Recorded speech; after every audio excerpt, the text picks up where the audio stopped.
Ruling చూసుకుంటే ఎలా ఉందంటారు పరిపాలన? రూలింగ్ ఒక 9 నెలల్లో చెప్పలేము సార్. ఇంకో సంవత్సరం పోతే కానీ ఈ పథకాలు అమలులో వాళ్ళు ఈ 6 పథకాలు అవన్నీ అమలుకి ఇంకా టైం పడుతుంది కదా. అవి ఏమైనా చేసి జనాల్లో మంచి పేరు తెచ్చుకుంటే ఇది, లేకపోతే మళ్ళీ పాత ప్రభుత్వమే వస్తుంది. మరి ఇప్పుడు ఈ నెల జగన్మోహన్ రెడ్డి 29 నుంచి ప్రజల్లోకి రాబోతున్నారు, ఎలా ఉండబోతున్నారు? కొందరు స్వాగతిస్తారు, కొందరు మాత్రం స్వాగతిస్తారు. అది మాత్రం చెబుతున్నాగా, అందరి గురించి ఏమో కానీ కొందరు మాత్రం స్వాగతిస్తున్నారు. అదే సంగతి. మరి ఇప్పుడు ఇలా రావడం వల్ల వైఎస్ఆర్ కాంగ్రెస్ పార్టీ మరి పెంచుకునే అవకాశం ఉందంటారా? కొద్ది కష్టపడాలి.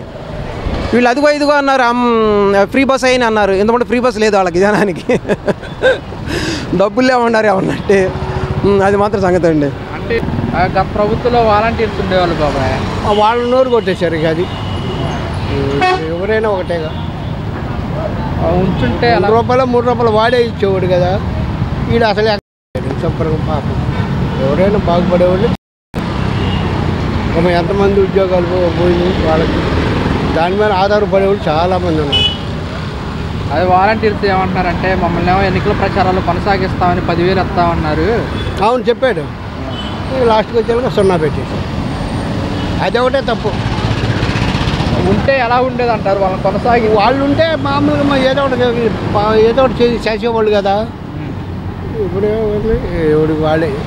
చాలా బాగుంది, ఎంతో బ్రహ్మాండంగా ఉంది, అభివృద్ధి పదంలో నడుస్తుంది. అన్ని విధాలా చాలా వేగవంతంగా 6 నెలల్లో ఇంత అభివృద్ధి సాధించిన వాడు ఎవడు లేడు. అది సంక్షేమం, అభివృద్ధి అన్నీ కూడా వాళ్ళు సమానంగా తీసుకురాగలుగుతున్నారు. వాళ్ళు అనుకున్న లక్ష్యాలన్నీ సాధిస్తున్నారు. అందరూ మొత్తం ఈ కూటమి సమైక్యంగా అన్ని విధాలా కూడా పోరాడుతున్నారు. వీళ్ళు అన్ని విధాలా కూడా కేంద్ర ప్రభుత్వం కూడా ఎన్నో విధాలుగా సహకరిస్తోంది.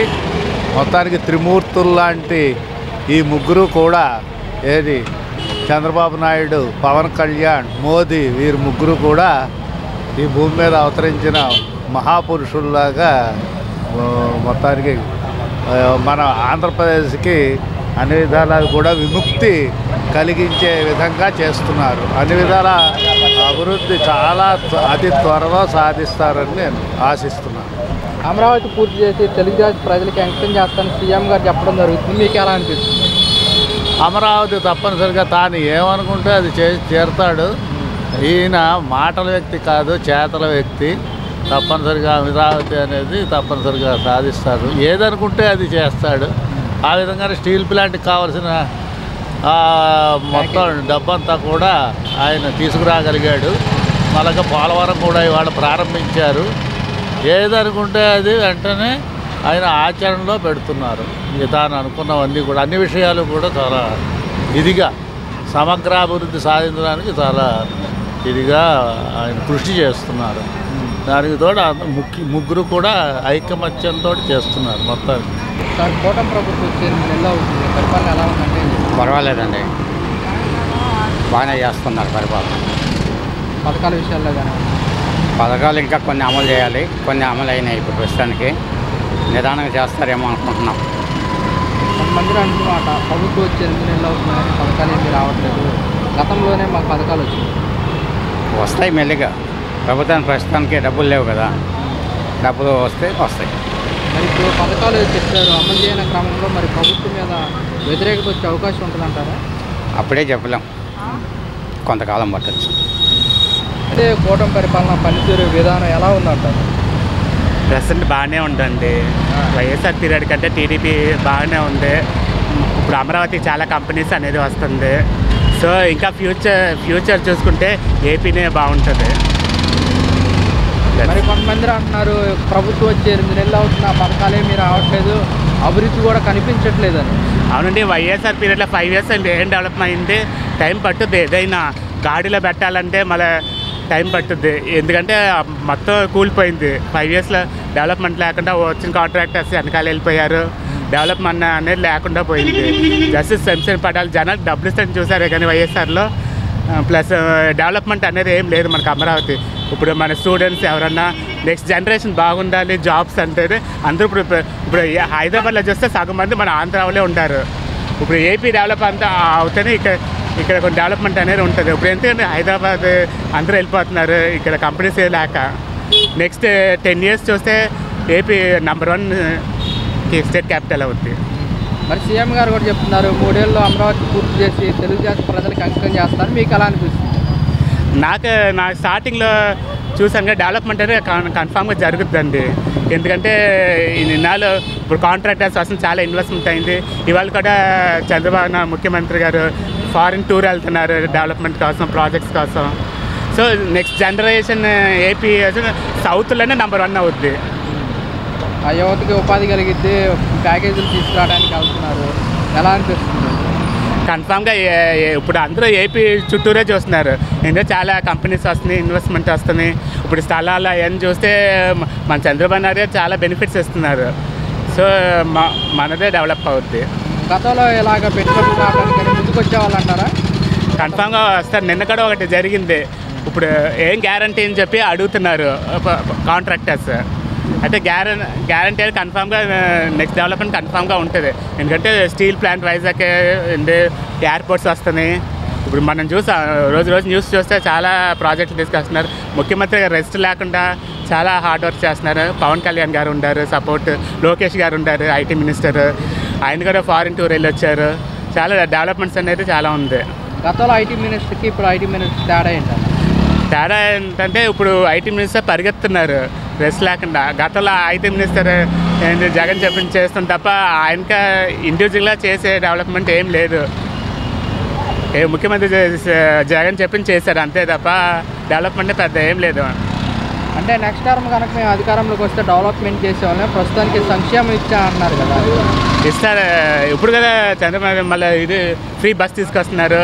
ఇప్పుడు ఒక పక్కన డెవలప్మెంట్ చేయాలి, గాడిలో పెట్టాలి, ఫండ్స్ చూడాలి, మొత్తానికి అన్నీ చూడాలి. కాబట్టి 1 by 1 జరుగుతాయి, టైం పట్టుద్ది.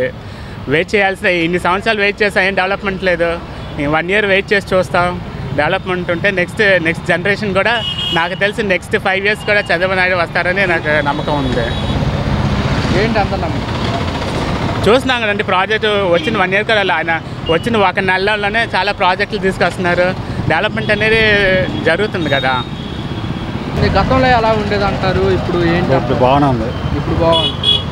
పథకాల విషయానికి వస్తే గతంలో ఎలా ఉంది? గతంలో బాగానేది, ఇప్పుడు బాగుంది. మరి కొంతమంది అంటున్నమాట ప్రభుత్వం వచ్చి 8 నెలలు అవుతున్నా పథకాలు ఏమీ రావట్లేదు, గతంలోనే వచ్చింది. బాగుంది. రోడ్ల విషయంలో కానివ్వండి ఎలా ఏం లేదు, ట్రబుల్ ఏం లేదు. సార్ పరిపాలన ఎలా ఉందండి? కూటమి పరిపాలన బాగానే ఉందండి. ఇదివరకు మీద బెటర్ కనపడుతుంది, ఇంకొంచెం టైం పడుతుంది కరెక్ట్గా ఉండడానికి. కొంతమంది అన్నమాట ప్రభుత్వం వచ్చి 8 నెలలు అవుతున్నాయని పథకాలు ఏమీ రావట్లేదు, మాకు గతంలోనే వచ్చినాయి. చాలా పథకాలు ఆగినట్టున్నాయి. మరి వాళ్ళు ఏదో దాని మీద మళ్ళీ ఏదో వస్తాయి, అన్నీ బాగానే ఉంటాయి అంటున్నారు కదా, వెయిట్ చేయాలి కొంచెం. ఇలా మార్పు కదా, గత 5 ఏళ్ళు చూసాము, మరి ఈసారి మార్పు కనపడుతుంది. ఇది నిలబడుతుందా లేదా అనేది చూడాలి. పథకాలన్నీ మళ్ళీ పునరుద్ధరిస్తాం అంటున్నారు కాబట్టి వెయిట్ చేయాలి. బాగానే ఉంటుంది. డెవలప్మెంట్ అంటే మరి అమరావతి అంటున్నారు కదా, అమరావతి మరి ఓకే ఫిక్స్ అయ్యి అదే ఓకే అయితే డెవలప్మెంట్ బాగానే కనపడుతుంది. ఏదేమైనా ఈ విజయవాడ రీజన్ మాత్రం డెఫినెట్గా డెవలప్ అవుతుంది, నాకు నమ్మకం ఉంది. సీఎం గారు అమరావతి పూర్తి చేసి తెలుగు జాతి ప్రజలకు అంకితం చేస్తామని చెప్తున్నారు, మీకు ఎలా అనిపిస్తుంది? అదే అలా చేస్తే మంచిదే. మరి తెలుగు జాతి తెలుగు ప్రజలు చాలా సంతోషిస్తారు. అది చాలా కాలం పాటు గుర్తుండిపోద్ది. ఈయన పేరు చాలా బాగా గుర్తుపెట్టుకుంటారు చాలా కాలం. బాగానే ఉంది అనుకుంటున్నాము. ఈ పవన్ గారికి కూడా చాలా బాగా చేస్తున్నారు, ఎక్కడ స్వార్థం లేకుండా. అది మరి ఇప్పుడు ముందు ఇంకా బాగుంటుందని భావిస్తున్నాం మేము. ప్రభుత్వం ఎలా ఉంది, పనితీరు పథకాల విషయాల్లో కానివ్వండి ఎలా ఉంది, ఎలా అనిపిస్తుంది? బాగానే ఉంది అంతే, ఇంకేం లేదు. అంతే బాగానే. గతంలో ఎలా ఉండేది అంటారు? ఏదైనా గతమైనా ఏదైనా ఒకటే, మార్పు ఏం లేదా? మార్పు ఎందుకు ఉంటుంది, అన్నీ ఒకటిగా వాడు ఒకటి, ఏడైనా ఒకటి ఎవరైనా. మరి కొంతమంది అన్నమాట గత ప్రభుత్వాలనే పథకాలు వచ్చి ప్రభుత్వాలు రావట్లా. అవి ఏమన్నా అది ఎవరు ఏదో ఒకటి చెప్పుకుంటూ ఉంటారు, ఇక అంతే. ఏదైనా ఇక అంతే ఉంది. ఇప్పుడు మరి జగన్మోహన్ రెడ్డి ప్రజల్లోకి వస్తా అంటున్నాడు 29 నుంచి, ఎలా ఉండబోతుందంటారు ఏంటి? ఏం మనం చెప్పలేము దాన్ని. అంటే మాకు 40% ఓటు బ్యాంక్ ఉంది, మేము ఇచ్చిన పథకాలు ఇంకా ప్రజలు గుర్తుపెట్టుకున్నారంటున్నారు కదా. గుర్తుపెట్టుకోవచ్చు, తప్పులేదు. తిన్నవాళ్ళు గుర్తుపెట్టుకుంటూ ఉంటారు. కూటమి ప్రభుత్వం వచ్చే 8 నెలలు అవుతుంది. పరిపాలన ఎలా ఉందంటారు, ఏంటి మీ అభిప్రాయం? పర్వాలేదండి, పర్వాలేదు. కూరగాయలు కూడా రీజనబుల్గానే ఉన్నాయి. కొంతమంది అంటున్నమాట కూటమి ప్రభుత్వం వచ్చిన తర్వాత నిత్యావసర ధరలు కూడా పూర్తిగా పెరిగిపోయినాయి అని చెప్పేసి మీరే ఉంటారు. పెరుగుతున్నాయి. వంకాయ 20 రూపాయలు ఇవాళ. ఈ ఆకుకూరలు కూడా తక్కువగానే ఉన్నాయి. పర్వాలా. కొత్తిమీర 10 రూపాయలు. పర్వాలా. అంటే ఈ మొన్నటిదాకా ఈ కార్తీక మాసం అవటం వల్ల అయ్యప్ప స్వామి వల్ల రేట్లుగా ఉన్నాయి. కార్తీక మాసం అయిపోవటం వల్ల మళ్ళీ తగ్గుముఖం పట్టాయి అనుకుంటున్నాను. రూలింగ్ చూసుకుంటే ఎలా ఉందంటారు పరిపాలన? రూలింగ్ ఒక 9 నెలల్లో చెప్పలేము సార్. ఇంకో సంవత్సరం పోతే కానీ ఈ పథకాలు అమలులో వాళ్ళవి ఈ 6 పథకాలు అవన్నీ అమలుకి ఇంకా టైం పడుతుంది కదా. అవి ఏమైనా చేసి జనాల్లో మంచి పేరు తెచ్చుకుంటే ఇది, లేకపోతే మళ్ళీ పాత ప్రభుత్వమే వస్తుంది. కొంతమంది అంటున్నమాట ప్రభుత్వం వచ్చి 8 నెలలు అవుతున్న పథకాలు రావట్లేదు అని చెప్పేసి. అదే 8 నెలల్లో వెంటనే చేయలేరు సార్. వాళ్ళైనా ఏమో మరి ఉగాదికి ఇస్తామంటున్నారు ఆడవాళ్ళ. ఇది ఉగాదికి ఇస్తే మరి ఆడవాళ్ళలో కొద్దిగా సానుభూతి పెరుగుతుంది, లేకపోతే ఇదివరకు వాళ్ళలాగానే అవుతుంది. ఎలా ఉంది కూటమి ప్రభుత్వం పనితీరు కానీ పథకాల విషయాల్లో కానీ? ఇప్పుడు కొందరికి ఇచ్చారు, ఇల్లు మునిగిపోయినప్పుడు శాంతం ఇవ్వలేదు ఎవరికి కూడా. కొందరు వాలంటీర్లే మోసం చేశారు, రాశామన్నారు రాయలేదు.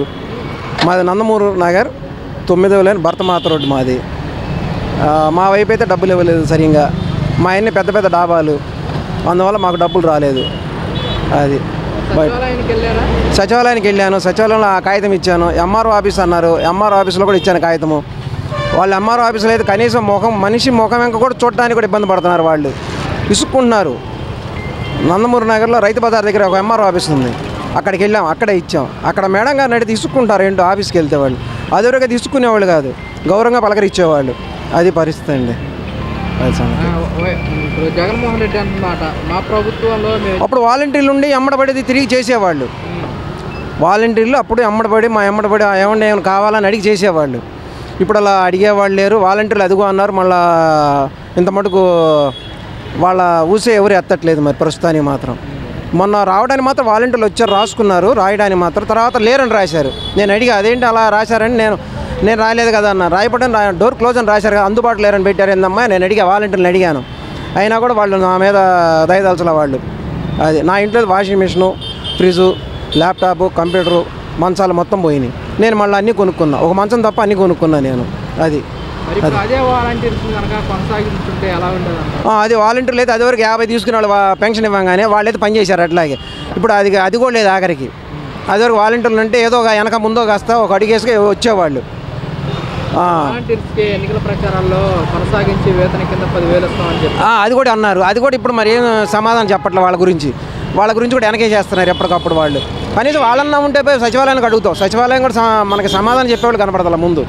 ఆ మస్టర్లు చూసే మన సచివాలయం మస్టర్ మస్టర్లు సొంతకాలు పెడుతున్నారు వీళ్ళు. మస్టర్లు సొంతకాలు పెడుతున్నారు వాలంటీర్లు వెళ్ళి. మరి ఎట్ట సొంతకాలు పెడుతున్నారు అర్థం కాల వాళ్ళు.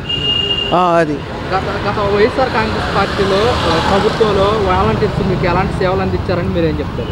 అప్పుడు పర్లేదు చెబుతున్నా నేను. వాళ్ళు పర్లేదు, అప్పుడు బాగానే తిరిగారు. ఇప్పుడు పెన్షన్ ఇవ్వగానే 50 రూపాయలు తీసుకునేవాళ్ళు సహజంగా. అదే చెబుతున్నారు కదా ఉన్నది కూడా. ఇప్పుడు అమ్మ ఒడి వేయగానే 1000 రూపాయలు ఇచ్చేవాళ్ళు, తీసుకొని వెళ్ళిపోయేవాడు. దానికంటే ఇబ్బంది ఏమీ లేదు.